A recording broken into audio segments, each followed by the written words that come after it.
The distress call pierced through the comms system of Waystation Epsilon like a blade through silk. Leon Corrin wiped the grease from his hands, frowning at the desperate chirping sounds that accompanied the transmission.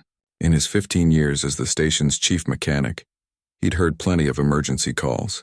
But none quite like this, please, the voice crackled, deep and resonant with an edge of exhaustion that transcended species.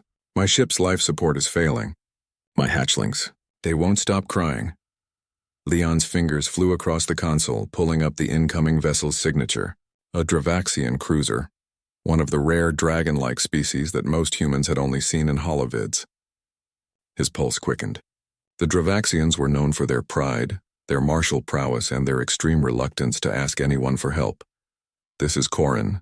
I'm clearing Bay 7 for emergency docking. Ida, 3 minutes. Please hurry. The ship that limped into the bay was a sorry sight.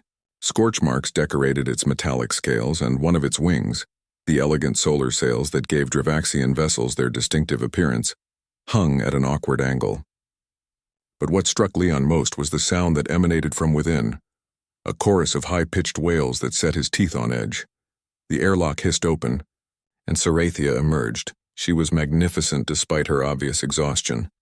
Nearly 8 feet tall, her scales shimmered between deep crimson and gold, and her eyes, ancient and reptilian, held a weariness that Leon recognized from his own mirror after too many double shifts. Behind her, visible through the airlock, 3 small shapes tumbled and cried, their voices reaching a fever pitch. The temperature regulators failed 12 hours ago, Sarathia said without preamble, her voice hoarse. I've tried everything. They're cold, frightened, and I cannot make them stop. The admission seemed to pain her physically. Leon grabbed his toolkit. Let me see what I can do. Inside the ship, the heat was oppressive. Sarathia had clearly been running the emergency heaters at maximum capacity, but it wasn't enough. The 3 hatchlings, each no larger than a house cat, huddled together in a nest of thermal blankets. Their scales, still soft and translucent, rippled with distress as they cried. Leon knelt by the environmental controls, his trained eye immediately spotting the problem. A microfracture in the coolant line had caused a cascade failure. Fixable, but it would take time. I need 40 minutes, he said, already pulling out his plasma welder. Maybe less. Behind him, Sarathia made a sound somewhere between a growl and a sob. They haven't stopped crying in hours. The sound, it drives my species to distraction. It's designed that way, to ensure we respond to their needs. But I have nothing left to give them. Leon paused, looking back at the exhausted mother and her wailing offspring. An idea formed, probably stupid, definitely unorthodox, but his grandmother had always said he had a gift. May I? He asked, gesturing toward the hatchlings. Sarathia's eyes widened. Humans don't. Your species finds our young disturbing. The sound alone. My grandmother raised 6 kids and twice as many grandkids. I learned a few things. Leon set down his tools and approached the nest slowly, humming low in his chest. The hatchlings' cries faltered slightly, their small heads turning toward this strange new creature. Leon had been called crazy more than once for the way he talked to machines, singing to stubborn engines and whispering to recalcitrant circuits. But sound was sound, vibration was vibration, and a scared baby was a scared baby regardless of species. He began to hum an old earth lullaby, one his grandmother had sung to him during thunderstorms. The melody was simple, the rhythm steady like a heartbeat.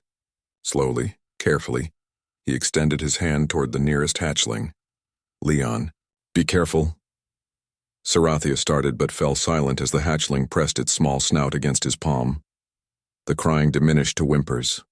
Encouraged, Leon settled himself on the floor, crossing his legs and continuing his song. One by one, the hatchlings crept closer, drawn by the vibrations in his chest, the warmth of his body, the strange comfort of this alien sound.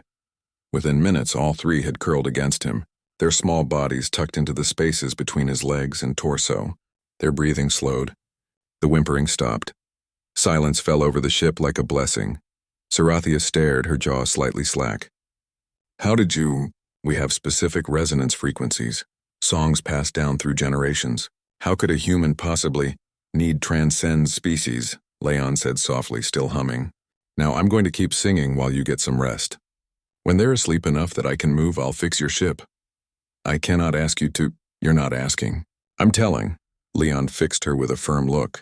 You're dead on your feet. I've got this. For a long moment, the great dragon mother simply looked at him, this small human covered in grease stains, cradling her most precious treasures against his chest.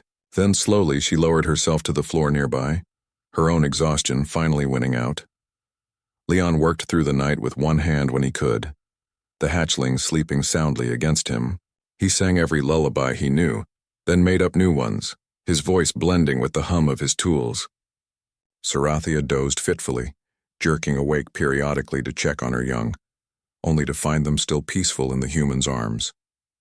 By dawn, station time, the environmental systems hummed back to life. Warmth flooded the ship properly for the first time in hours. Leon carefully transferred the sleeping hatchlings back to their nest, now heated to the perfect temperature. Sarathia stirred, her eyes opening to find her children finally, blessedly, at peace. I owe you a debt, she said solemnly, rising to her feet. One that my clan will remember. Leon waved her off, packing his tools. Just doing my job. Though maybe next time don't wait 12 hours before calling for help.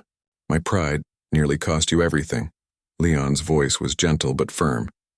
There's no shame in asking for help when your kids need it. Any species that doesn't understand that isn't worth your respect anyway. Sarathia studied him for a long moment, then bowed her head, a gesture of profound respect among her kind. Perhaps humans are not as the galaxy believes. You are strange creatures indeed. Leon grinned. We have our moments. As he left the ship, he heard Sarathia begin to sing, a deep, thrumming lullaby in her native tongue. But woven into it, barely perceptible, was the melody of an earth song about stars and sleep and safety in the dark. The mechanic smiled all the way back to his workshop.